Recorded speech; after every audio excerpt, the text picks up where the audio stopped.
చేయడం జరుగుతుంది. దాంట్లో అన్ని గ్రూపులలో దాదాపుగా కలెక్టర్ గారు కూడా ఉంటారు. ప్రతి దాన్ని కూడా సార్ మళ్ళీ పాయింట్అప్ చేసి దానికి రిమార్క్ రాయడం, నోట్ రాయడము, యాక్టివేట్ చేయడము, ఇవన్నీ కూడా సార్ ఎప్పుడు కూడా రెగ్యులర్గా మానిటరింగ్ చేస్తూ ఉంటాడు. దీన్నంతా కూడా మేము ఒకటి గూగుల్ షీట్ ఒకటి డెవలప్ చేయడం జరిగింది. దాని ద్వారా రెగ్యులర్గా స్కూల్లో ఇంప్రూవ్మెంట్ ఏం జరుగుతుందో రెగ్యులర్ బేసిస్లో మేము దాన్ని అంతా కూడా రిపోర్ట్ చేస్తూ జరిగే మంత్లో కానీ లేకపోతే 15 డేస్లో జరిగే రివ్యూ మీటింగ్లో ఇవి డిస్కస్ చేస్తాము.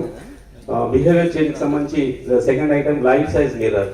ప్రతి స్కూల్లో ఒక లైఫ్ సైజ్ మిర్రర్ పెట్టడం జరిగింది ఈసారి.